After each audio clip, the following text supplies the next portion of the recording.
Hello and welcome, or welcome back to Read Becca. I thought we would take a break from discussing the actual books to talk about reading slumps.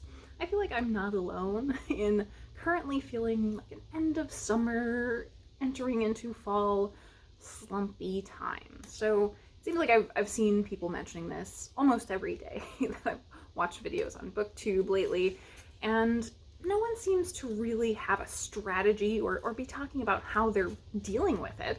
So I know there are lots of other videos out there on this topic. You can definitely search out other slump buster videos.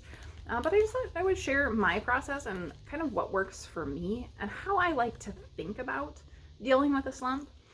And so I have a couple of very clearly defined steps in terms of how I actively try to get out of a slump. Because for me, reading is something I love, and so I clearly don't want to lose that passion by falling into a slump and letting that turn into a very prolonged dry spell of reading. So let's get into my list of steps to deal with a reading slump. So number one is the very most important, and that's be kind to yourself. I see so many people that get into a slump and then start talking negatively about themselves and their reading progress and feeling like they're not meeting some invisible quota that they've set up for themselves. And they feel a lot of pressure, but that pressure is all coming from internal. It's not actually coming from anybody who's watching or cares to hear about what you're reading. If you read one book or 10 books in a month, it doesn't really usually matter to the people who are engaging with you to enjoy what you have to say about that 1 or 10 books, you know? So you need to think about how to reduce those internal pressures that you're putting on yourself, because that can just make things worse, really, where you start layering on that negativity about your reading. It's going to make you feel bad about what you are reading. So definitely focus on being kind to yourself.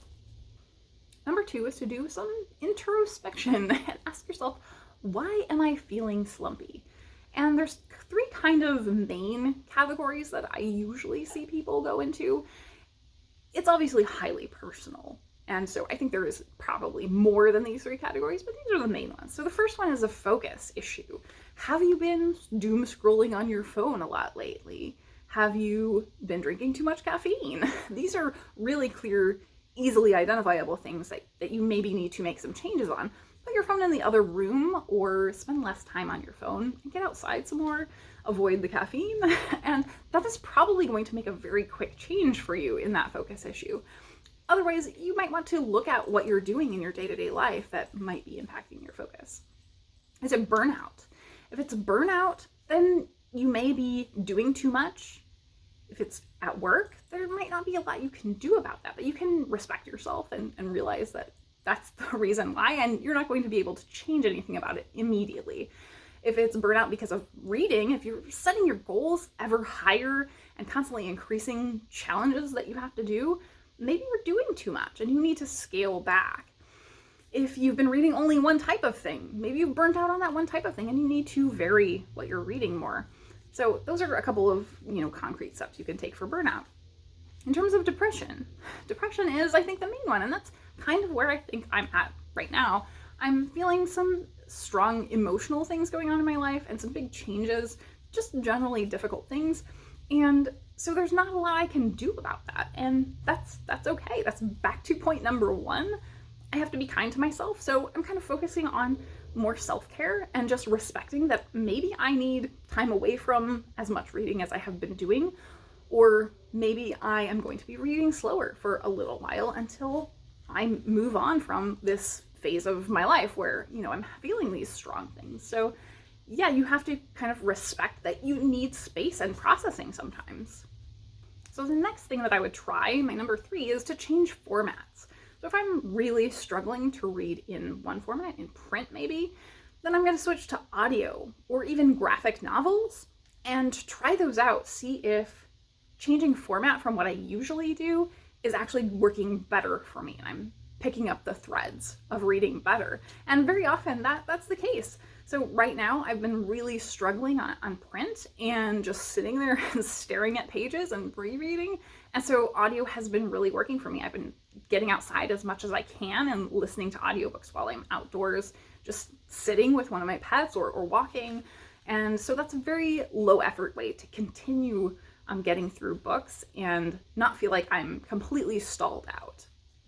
My fourth tip is that now is a great time to try a chapter. So if you have not done a try a chapter before, where you select books and you read the first chapter of a whole selection of books, that's a great way to get hooked into and follow your mood.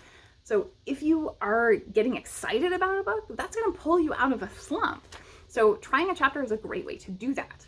If you pick a whole bunch of books and you're not feeling it on any of them, you again need to refer back to points 1 and 2, because if you're just not feeling any interest, that's probably pointing towards a more depressive emotional situation, unless you just picked all bad books, which is going to be pretty uncommon if you're in touch with your reading taste. So think about why you're not emotionally attaching to any of the books that you're picking, and that may mean you need to take a break. My number 5 tip is to cross the finish line as much as you can, and that's just pick some short works. That might be magazines, that could be essays, it could be novellas, or even just short stories. Pick things you can actually finish and get a sense of accomplishment for finishing, because that's gonna give you the brain chemicals, the reward response for completing things, and that feeling of completion is going to make you spurred on to do more. And so you can kickstart your reading by doing that. Number 6 is a tricky one, and that's reread a favorite. So if you're really in the wrong mental headspace, you can ruin your favorite. So don't do this with a book you haven't checked back with in years and years. Make sure this is a book that you know is a perennial favorite that you can always pick up and enjoy, that's going to bring back some nostalgia that you have of great feelings and positive vibes. And sinking back into that world of this nostalgic favorite is going to pull those emotions out of you and maybe get you back reading. And finally, number 7 is a tough one. It's not for everyone, and that is schedule time to read. So for myself, as I said up front, reading is a priority in my life. It's something I love, and I want to make time for it. I want it to be present in my day-to-day life. So I have had massive dry spells in my reading over periods of years where I was setting down books and not picking them up for years, for months, and I don't want that to happen again. So keeping in the habit is very important for whenever my brain starts working again and I'm emotionally ready to get hooked into a book. That's going to happen if I'm sitting down and reading every day. And so that could be 10 minutes, could be an hour. It might not even be every day for you. It might be once a week or on the weekends, whenever you have time and what's appropriate to your reading life. So that's how I deal with making sure it stays in my day-to-day plan, so that as soon as I'm coming out of the slump, I'm actually hooked back into having that built into my life where it's going to happen, even if I'm not feeling it currently. And all I'm doing is sitting down and rereading the same page over and over. In a week or a month, once I come out of that, I'm going to have made some progress. So that is how I deal with a slump, and I hope this helps if you are dealing with slumps as well. If you have any additional tips to add, please share them down below, and always keep rule number 1 in mind: be kind to yourself.